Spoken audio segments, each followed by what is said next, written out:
we're gonna be together forever, okay? The finale episode of The White Lotus Season 3 left many of us absolutely shattered.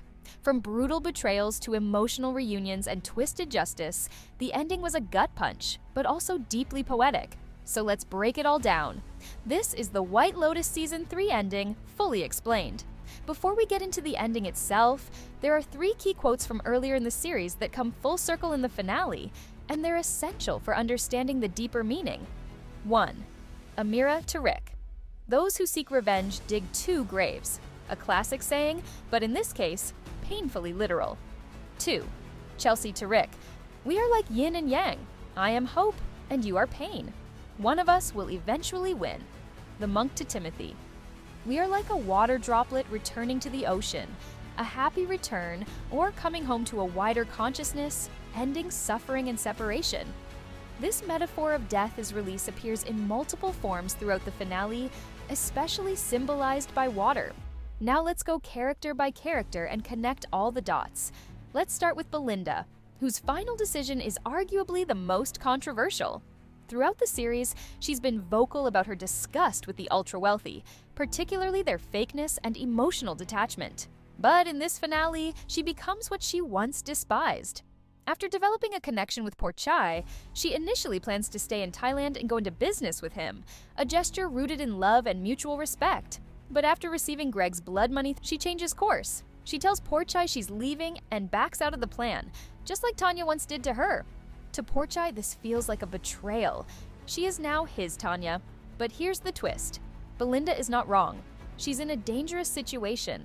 She knows if she stays, both she and Zion could be pulled further into chaos. She chooses to protect herself and her son, even if it means breaking Porchai's heart. This is where Chelsea's quote comes in. I am hope, you are pain. Belinda was hope. She didn't want Greg's tainted money, but Zion, who represents pain, did.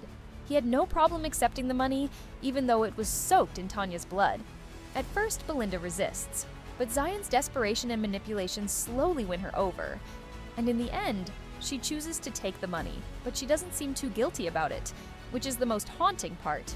This shows how easily people change when survival is on the line, and how quickly moral lines blur when money enters the picture. Rick and Chelsea. This is where the show delivers its most emotional gut punch. Chelsea explains the meaning of the episode's title, Amor Fati, to Rick. It means embracing your fate, no matter what. Good or bad, whatever will be, will be. We are now linked. What happens to you happens to me. That's not just poetic talk, that's foreshadowing. Rick, who has been consumed by his vendetta against Jim, finally acts. He shoots Jim publicly, without hesitation. Chaos erupts, people scream, security scrambles. But Chelsea doesn't run. Even though she knows Rick will be hunted down, she stays by his side. She's not just loyal, she's fully embracing the fate she said she would.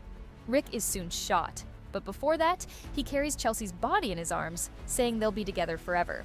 Then Galk, the man who had once doubted the violence, pulls the trigger. Rick falls into the pond.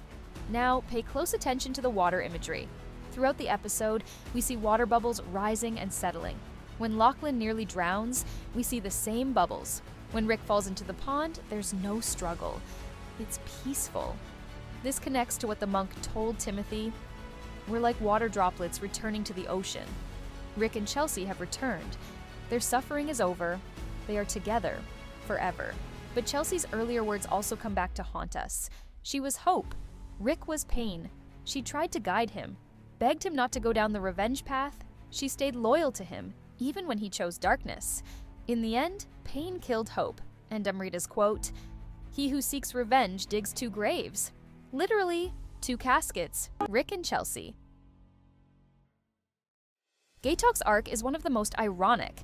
Earlier in the season, he was the moral compass, the guy who didn't want to ruin lives. He was considering leaving his job, rejecting his violent, shady responsibilities. But then came the offer. A promotion to bodyguard. The chance to finally win Mook's heart.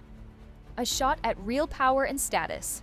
And so, when the moment came, he killed Rick. He abandoned his beliefs in the name of ambition and in the name of love. Galk was once hope. Mook was pain. He thought love would save him. But instead, It pulled him into the same corrupt system he once judged. He ends the season victorious, but compromised. He got the job, he got the girl, but he lost his soul. Piper always positioned herself as the different one in her family, less obsessed with wealth, more grounded. But after one night at the monastery, experiencing hunger and hardship, she has a revelation. She doesn't want that life. She returns to her luxurious life and embraces it fully. All season long, she resisted her family's values. In the end, she realizes she is one of them. It's both hilarious and sad. Lachlan's hallucination scene is deeply symbolic. While near death, he sees his family, Saxon, Piper, and others, watching him drown. But no one helps. They just stare. This represents how he feels emotionally, invisible. All season long, Lachlan tried to connect with his siblings. Saxon belittled him. Piper told him she didn't want to be responsible for him. His attempts to please them fell flat. When he regains consciousness, it's not his siblings who are there. It's his father. That moment matters. His father was also the one who earlier encouraged him to have fun after Saxon dismissed him. This shows that while Lachlan may feel abandoned by his siblings, he's not completely alone. The toxic trio, Lori, Jackie, and Kate, end up reconciling.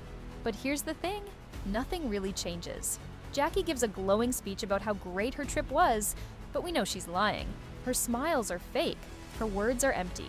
Then Lori opens up, confessing that her life back home is terrible. She admits that these two are the only sources of joy she has, no matter how toxic they are. This suggests that Lori might be the only real one in the group, but also that she's willing to stay in a bad situation just to feel something. They end the season back together, unchanged, fake smiles intact. We see Valentine and his gang still living large, causing chaos, and facing zero consequences. Now that guy talk is out of their business and chasing bigger fish, no one is checking their behavior. They escape untouched, which mirrors real life more than we'd like to admit. Their twisted dynamic continues. In the finale, we see Chloe flirting with a guy, while Greg watches approvingly. It's clear, she's not doing it for love. She's doing it to fulfill Greg's fantasies. There's no justice for them. Greg still gets away with everything. Chloe continues playing her role. Their toxic loop goes on. Timothy had a murder-suicide plan, but he couldn't go through with it. On the boat ride home, he tells the family, "Whatever happens, we'll always have each other." It's a sign of acceptance, of resignation, maybe even peace, but we never get to see how the family reacts to being broke. That's a huge missing piece. Especially Victoria, the queen of entitlement. We don't see her reaction to losing it all.